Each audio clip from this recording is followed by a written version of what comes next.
இலங்கையினுடைய புதிய கல்வி சீர்திருத்தங்கள் தொடர்பில் இலங்கையின் கல்வி அமைச்சரும் இந்த நாட்டினுடைய பிரதம அமைச்சருமான கர்ணி அமரசூரிய அவர்கள் மீதான குற்றச்சாட்டுக்கள் அல்லது அவர் மீதான அவதூறுகளை பரப்புவதற்கான முயற்சிகள் முன்னெடுக்கப்படுகின்றன.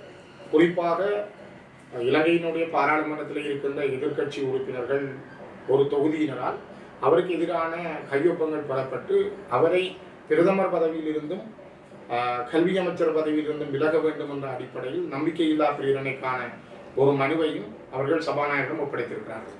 ஆனால் அந்த எதிர்க்கட்சி உறுப்பினர்களால் சேகரிக்கப்பட்ட பிரதமர் மீதான அல்லது பிரதமருக்கு எதிரான அந்த மகஜரிலே இலங்கை தமிழரசு கட்சியினராகிய நாங்களும் இன்னும் சிலரும் அதை நாங்கள் கையொப்பமிடவில்லை. காரணம், கர்ணி அமரசூரிய ஒரு பெண் பிரதம அமைச்சராக இருக்கின்ற ஒரு காரணம். அதனை விட அவர் மீது சுமத்தப்படுகின்ற குற்றம் என்பதற்கான சரியான ஆதாரங்களை இதுவரை யாரும் வெளியிடவில்லை.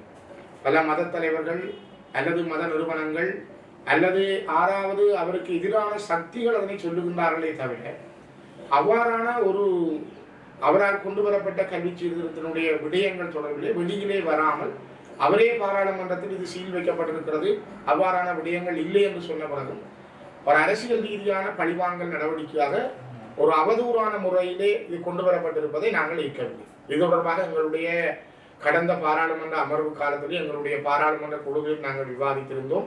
கட்சியினுடைய தலைமையோடும் நாங்கள் பேசியிருந்தோம். எல்லோருடைய ஆலோசனையின் பிரகாரம் நாங்கள் அந்த நம்பிக்கையில்லா பிரேரணையில் கையொப்பமிடவும் இல்லை.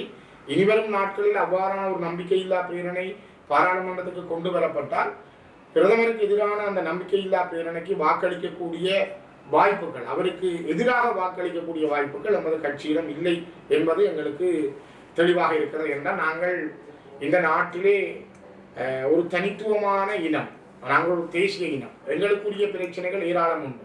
நாங்கள் அரசியல் ரீதியான காழ்ப்புணர்ச்சிகளோடோ அல்லது அரசியல் ரீதியான பாதிப்புகளை ஏற்படுத்த வேண்டும் என்பதோடோ யாருக்கு எதிராகவும் நாங்கள் எங்களுடைய நடவடிக்கைகளை மேற்கொள்ளவில்லை.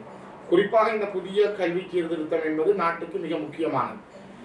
அதிலும் ஆரம்ப கல்வி என்பது இலங்கையிலே மிக மிக மோசமாக பின்னடைவிலே இருக்கிறது. உலகத்திலே இருக்கின்ற நாடுகளில் ஆரம்ப கல்விக்கு இருக்கிற முக்கியத்துவம், ஆரம்ப கல்விக்கு இருக்கிற கிணறி இலங்கையிலே அது இல்லை. அது சாதாரணமாக குறைந்த வகுப்பு படித்த ஒருவர் அதனை கற்பிக்கலாம் அல்லது ஏதோ ஒரு வகையிலே இராணுவ பிரிவை சேர்ந்தவர்கள் அதனை மேற்கொள்ளலாம் என்பது போல விடயங்கள் கையாளப்படுகின்றது. இந்த அடிப்படையில் நாங்கள் கடந்த வியாழக்கிழமை பிரதமர் அவர்களை பாராளுமன்றத்திலே சந்தித்து எங்களுடைய பாராளுமன்ற உறுப்பினர்கள் 8 பேரும் கதைத்திருந்தோம். அப்பொழுது குறிப்பாக நாங்கள் சொன்னது, தமிழ் மக்கள், ஈழத்தமிழர்கள் இந்த மண்ணிலே நிரந்தர குடியானவர்கள், பூர்வீக குடியானவர்கள், இந்த மண்ணுக்கு சொந்தக்காரர்கள்.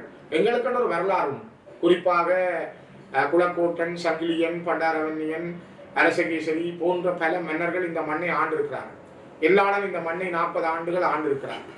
இங்கே மன்னர்கள், தமிழ் மன்னர்கள் போராடி இருக்கிறார்கள். அவர்களால் பல குளங்கள் கட்டப்பட்டிருக்கிறது, பல கோயில்கள் கட்டப்பட்டிருக்கிறது. ஆங்கிலேயருக்கு எதிராக, ஒல்லாந்தருக்கு எதிராக, போர்த்துகேயருக்கு எதிராக இவர்கள் போராடி இருக்கிறார்கள். இந்த வரலாறுகள் மறைக்கப்பட்டிருக்கிறது. இந்த குறிப்பாக ஆறுமுகனாருடைய வரலாறு கூட இப்பொழுது பாட புத்தகங்கள் இல்லாமல் கொண்டு செல்வதை நாங்கள் பார்க்கிறோம்.